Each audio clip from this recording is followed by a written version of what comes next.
आज तक रेडियो सुनता है सारा जहां।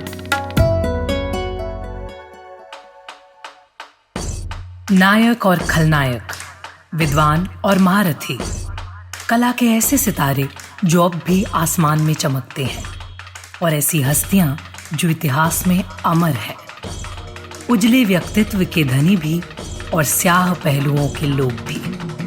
ये वो लोग जो मशहूर हैं।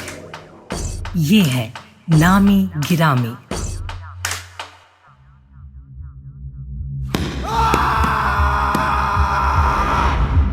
चीन के हुनान शहर में एक लड़के के चीखने की आवाज सुनाई दे रही थी। रेड आर्मी के कमांडर्स ने उसके पैर बांधकर उसके घुटने तोड़ दिए थे। तभी कमरे में एक दस्तक हुई। आवाज सुनते ही रेड आर्मी के कमांडर्स ने अपना सिर नीचे कर लिया। एक शख्स उनके करीब आया, एक नजर उन पर डाली और जख्मी लड़के को देखते हुए बोला, तुमने गलती कर दी। किसी को भी मेरे खिलाफ जाने की इजाजत नहीं। इतना कहते ही वो पास खड़े कमांडर्स के पास गया और धीमे स्वर में बोला, इसे जिंदा गाड़ दो। ये सुनते ही वो लड़का और चीखने लगा, लेकिन हासिल कुछ ना हो सका। कुछ देर बाद उसकी लाश जमीन के अंदर सड़ रही थी और उसकी मौत पर नाम लिखा था माओ त्से-तुंग। वही माओ त्से-तुंग जिसने उसे गाड़ने का हुक्म दिया था। नमस्कार, मेरा नाम सूरज कुमार है और आज नामी गिरामी में कहानी चीन की सत्ता में कम्युनिस्ट सरकार का शासन लाने वाले माओ त्से-तुंग की, जिन्होंने मार्क्स को अपना गुरु माना और मरते दम तक चीन को मिलिट्री पावर बनाने की कोशिश करते रहे। 这一次第90代表大会能够开展一个团结的大会、胜利的大会。 ये वक्त था जब भारत के माथे पर अंग्रेजी हुकूमत क्रूरता की रोज नई दास्तां लिख रही थी। बंग भंग हो चला था। कांग्रेस की गुटबंदियां गहरा रही थी। राष्ट्रीय नेतृत्व थकान महसूस करने लगा था और गांधी का आगमन अभी दूर था। अंग्रेजी साम्राज्य अपने राजकाज को लेकर इतना आश्वस्त था कि दिल्ली में नई राजधानी सजने लगी। लेकिन 2000 साल पुरानी चीनी राजशाही का सूरज डूब रहा था।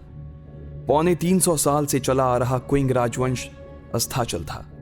देश भर में अनगिनत छोटे बड़े गुट छिपकर और खुलकर सत्ता के रंग ढंग बदलने की मांग कर रहे थे।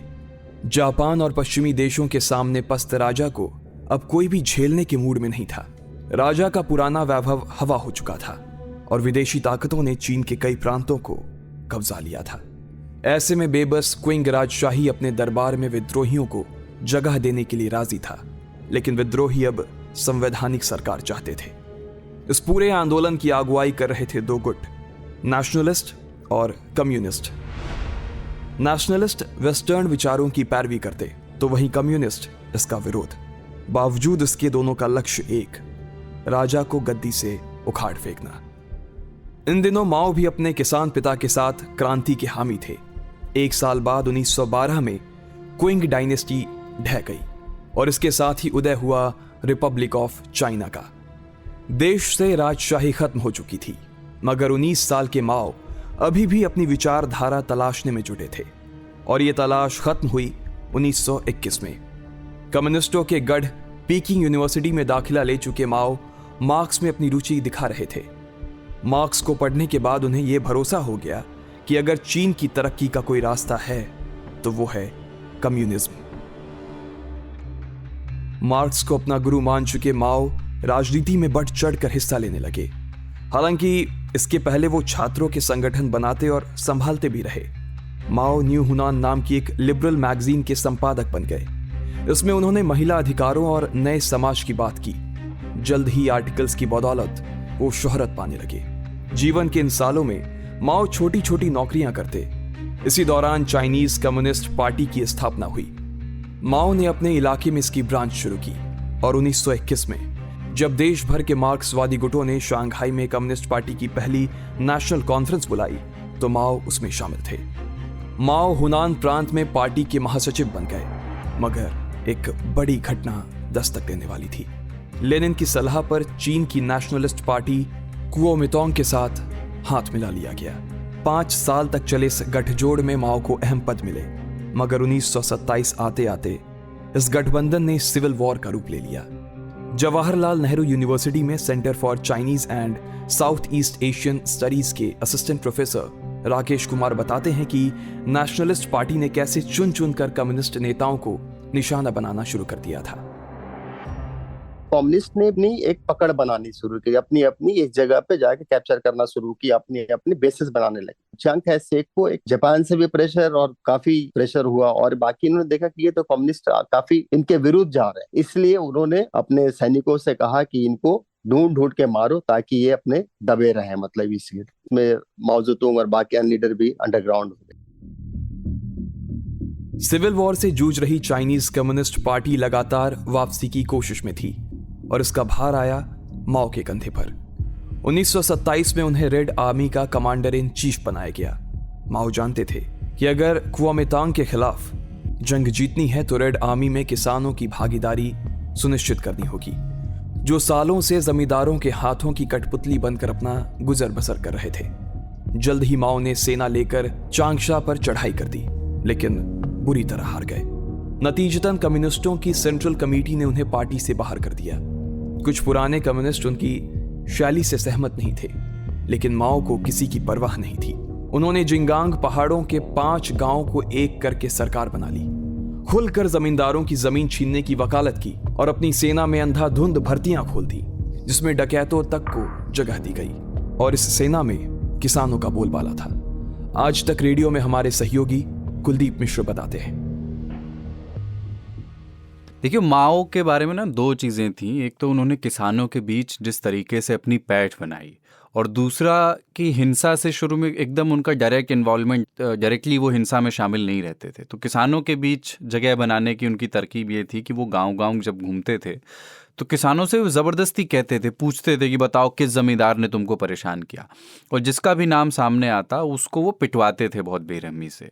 और माओ ने कभी, ये कहा जाता है उनके बारे में कि कभी किसी के ऊपर उस वक्त तक उन्होंने हाथ नहीं उठाया, और हमेशा उनकी फ़ौज के लोग ही आते थे उन ज़मींदारों को सज़ा देने, मारने पीटने, या ज़रूरी होता तो कत्ल करने। जमींदारों की ये दुर्दशा किसानों को खूब भाई। माओ का प्रचार अब किसी देवता की तरह होने लगा था। कुछ तो प्रेम पूर्वक माओ की पार्टी में शामिल हो गए, मगर कुछ ऐसे भी थे जिन्हें माओ का डर पार्टी में खींच लाया। माओ को विरोध कतई बर्दाश्त नहीं था। विरोधियों को चीनने के लिए वो अक्सर प्लान बनाते थे। ऐसे ही एक बार ऐलान किया गया कि जो लोग उनसे नाराज हैं वो खुलेआम उनकी शिकायत करें और उसे माओ तक पहुंचाएं। ऐलान के कुछ ही दिनों बाद हुनान की दीवारें माओ विरोधी पोस्टरों से पटी पड़ी थीं। कई लोग उन्हें हत्यारा तक करार दे रहे थे, मगर चाल चल रहे माओ ने विरोधियों को सबक सिखाने की ठानी। रेड आर्मी ने माओ का विरोध कर रहे लोगों को बंधक बनाया और उन्हें नेशनलिस्ट जासूस घोषित कर उनकी हत्या कर डाली। तो चाइनीज में बोलते हैं फानी और युनदो, एंटी राइटिस्ट मूवमेंट। अमीरों से लेके या जो जमींदारों की जमीन को छीनकर किसानों में बांटना शुरू किया। उसके बीच में भी बहुत सारे ऐसे लोग थे कि जो माओ के विरोध में या क्रांति के विरोध में कुछ ना कुछ बातें करते थे। तो हर तरह की जो होती है ना निंदा या क्रिटिसिज्म, क्रिटिक्स सब होनी चाहिए। तो लोगों ने क्या सोचा कि ये तो बात सही है। माओ के ही आगाम में इनके चलते लोगों ने बहुत सारी चिट्ठियां लिखना शुरू करी, बहुत सारे माओ के बारे में कि आप ऐसा गलत कर रहे हैं, ऐसा नहीं होना चाहिए। तो ये करने से क्या हुआ कि माओ जेतुंग ने जब देखा कि ये तो सारे हमारे अगेंस्ट में बात कर रहे हैं, तब उन्होंने कहा कि ठीक है, अगर एक जगह पूंजीवादी है और दूसरी जगह सांप है, तब पहले पूंजीपति को या जो पूंजीवादी जो मानसिकता रखता उसको मारो। तो इस तरह से क्या हुआ कि लोगों में काफी डर हो गया। आप इस जब देखेंगे जिसको हम कम्युन सिस्टम बोलते हैं, कम्युन सिस्टम जहाँ पे लोग मिल के खेती करते हैं। माओ की लगातार कोशिशों के बाद दक्षिण पश्चिम शांगशी प्रांत में सोवियत सरकार का गठन हो गया, लेकिन यह सब इतना आसान नहीं था। चीनी कम्युनिस्टों के अंदर कई धड़े थे। ऊपर से मॉस्को में बैठे कम्युनिस्ट भी निर्णायक हस्तक्षेप की भूमिका में थे। इस बीच खबर आई कि कुओमितांग सेना ने माओ की दूसरी पत्नी और बहन का सिर काट दिया। दुख में डूबे माओ पर आरोप लग रहे थे कि वो कुछ ज्यादा ही नर्म नेता हैं। नतीजतन उनके तख्ता पलट की कोशिश भी हुई। कुओमितांग तेजी से आगे बढ़ रहे थे कि तभी जापान ने चीन के मंचूरिया पर धावा बोल दिया। मजबूरन अब कुओमितांग की सेना को फोकस जापानियों की सेना पर करना पड़ा। मॉस्को की सलाह पर माओ को पार्टी और रेड आर्मी दोनों का चीफ बना दिया गया और अब माओ ने भी सोचा कि उन्हें जापानियों से लोहा लेना चाहिए ताकि चीनी लोगों की हमदर्दी मिल सके। इस दौरान जो लॉन्ग मार्च माओ ने किया वो इतिहास में दर्ज हो गया। इसमें लाखों लोगों का उन्हें सपोर्ट मिला।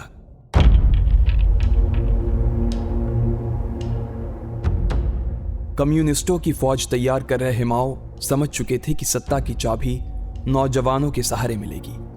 उन्हें एक ऐसी भीड़ तैयार करनी होगी जो देश से ज्यादा उनके प्रति वफादार हो। लिहाजा उन्होंने नौजवानों को साथ जोड़ना शुरू किया और जापान के खिलाफ युद्ध में भाग ले लिया। युद्ध लंबा चला। एक ओर जहां युद्ध ने नेशनलिस्ट पार्टी को तोड़कर रख दिया, तो वहीं दूसरी तरफ कम्युनिस्टों का कुनबा और मजबूत होता चला गया। माओ को यह समझ आ रहा था कि अकेले उनकी सेना जापान को हरा नहीं सकती। उन्होंने फैसला किया कि फिर से कुओमितांग से हाथ मिलाया जाएगा। बहुत संघर्ष के बाद आखिरकार 1945 में जापान की चीन से वापसी हो रही थी और हुनान की पहाड़ियों पर बैठे माओ के लिए नेशनलिस्ट को गद्दी से हटाने का यही सही वक्त था। लाखों की संख्या में उनकी सेना की टुकड़ी पहाड़ों से नीचे उतरी और पूरे देश में हाहाकार मचा दिया। और इसमें उनका साथ दे रहा था उनका पड़ोसी मुल्क सोवियत यूनियन। सोवियत संघ के हथियारों की मदद से नेशनलिस्ट समर्थकों को सरेआम मारा जा रहा था। अमेरिका से समर्थन पा रहे चियांग काई शेक लगातार कमजोर हो रहे थे। इसके बावजूद इस संघर्ष का झंडा उन्होंने 4 साल तक थामे रखा। मगर 1 अक्टूबर 1949 को चीन की राजधानी बीजिंग में एक आवाज सुनाई दी।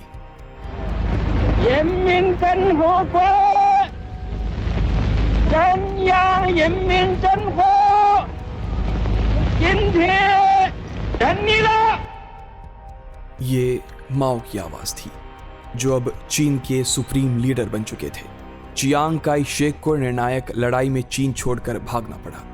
वो अपनी बची खुची सेना के साथ फार्मोसा द्वीप पर आ गए, जो आज ताइवान कहलाता है और 21वीं सदी में भी खुद के असली चीन होने का दावा करता है। इधर चीन में खुशी का माहौल था। विदेशी ताकतों और सिविल वॉर दोनों का अंत हो गया। लोगों को लग रहा था कि उनका हीरो गद्दी पर बैठा है।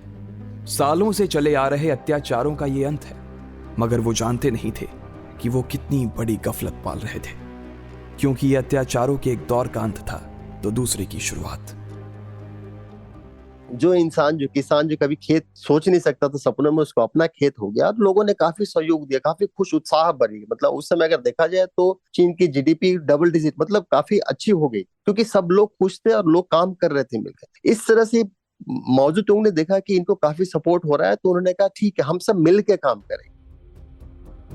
चीन के एक छत्र शासक माओ अब चीन को विकसित देशों की सूची में लाकर खड़ा करना चाहते थे और इसमें उनकी मदद करने वाला था communist party of Soviet union का जनरल सेक्रेटरी जोसेफ स्टालिन। दोनों देशों के बीच एक करार हुआ। सोवियत यूनियन चीन को हथियार सप्लाई करेगा, फैक्ट्री लगाने में मदद करेगा और चीन इसके बदले उसे अनाज की खपत पहुंचाएगा। माओ ने चीन के इस तथाकथित डेवलपमेंट प्रोजेक्ट को नाम दिया द ग्रेट लीप फॉरवर्ड। और अब शुरू हुआ कलेक्टिवाइजेशन का दौर। किसानों के खेतों पर अब सरकार का कंट्रोल था। लोगों को घरों में खाना बनाने तक की इजाजत नहीं थी। आदेश था कि किसान जब तक खेतों में काम ना करें, उन्हें खाना नहीं दिया जाए। रोज हाजिरी लगाई जाती और अगर कोई काम करने नहीं आता तो उसे पूरे दिन एक दाना तक नसीब नहीं होता। कुछ साल पहले जो किसान माओ को अपना भगवान मान रहे थे, वो अब अपनी किस्मत को कोसने पर मजबूर थे। आज तक रेडियो में हमारी साथी खुशबू कुमार से सुनिए।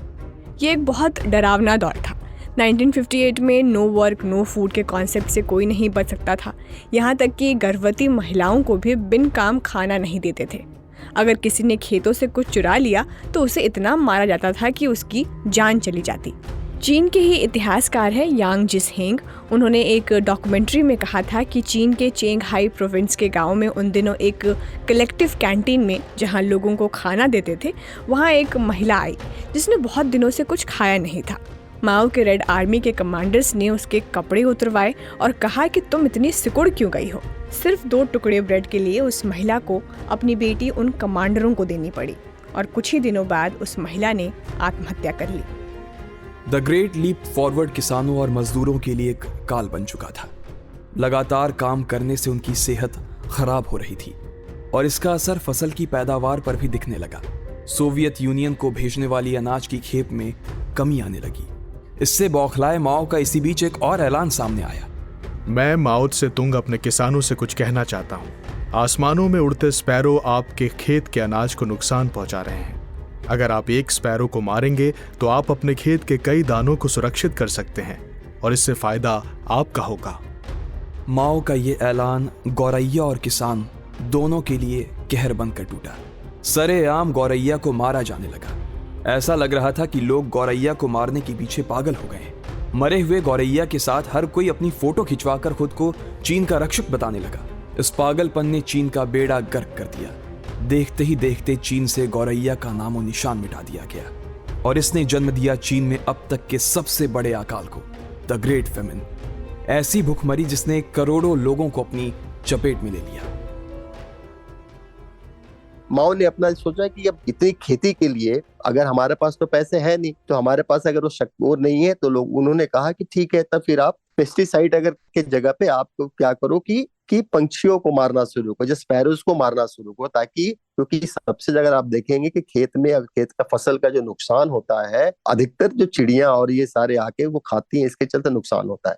माओ ने कहा कि अगर हम चिड़िया को ही मार देंगे तो फसल तो बर्बाद नहीं होगा, इसलिए उन्होंने किल स्पैरो मूवमेंट टाइप से उन्होंने जो शुरू किया।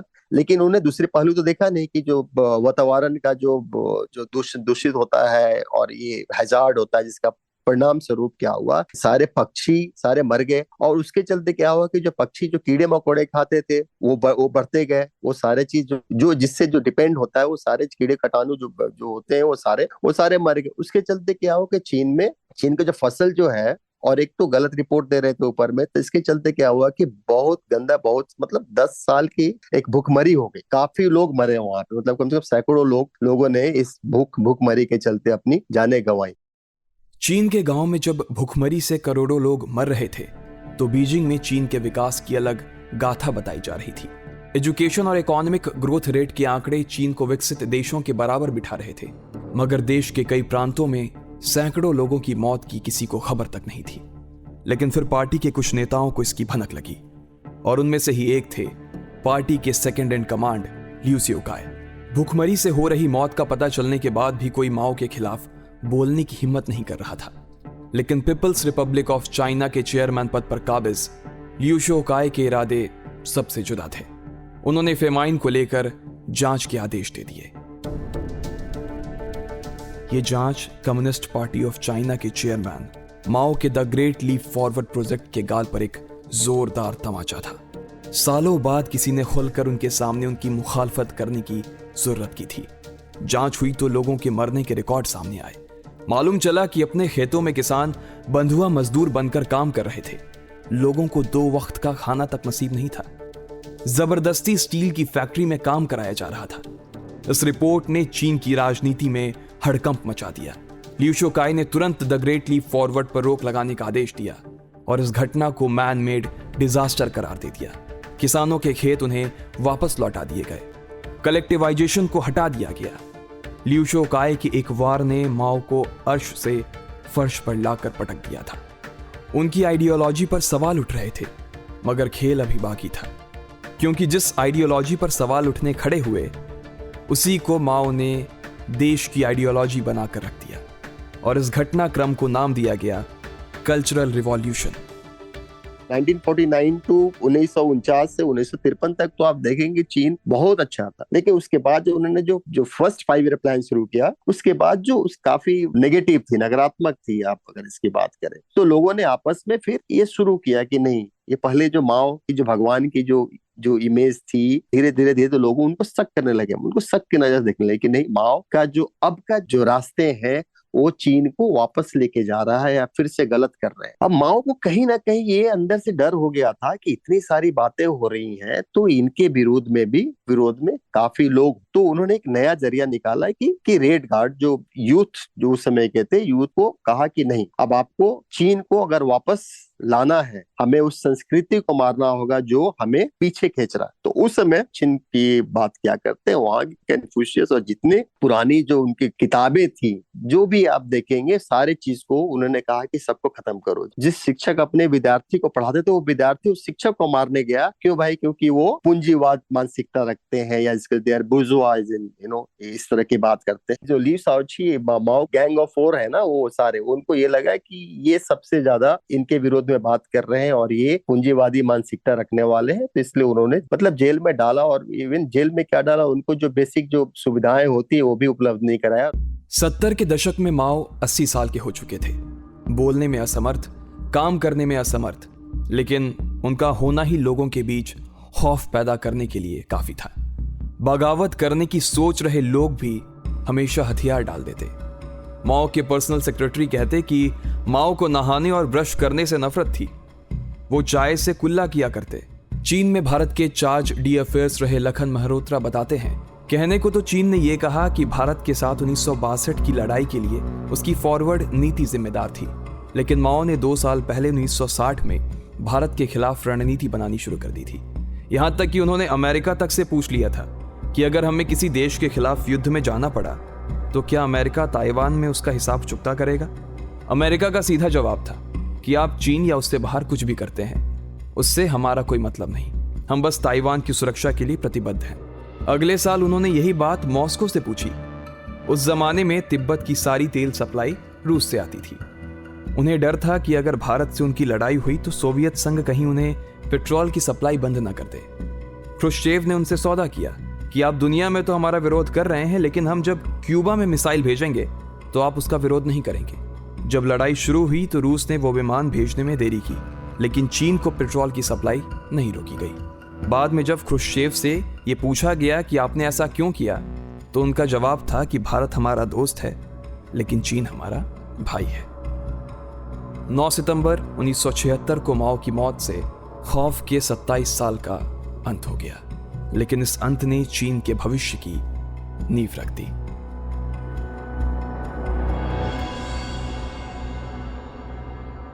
आज का नामी गिरामी आपको कैसा लगा बताइएगा जरूर। पता है radio@aajtak.com।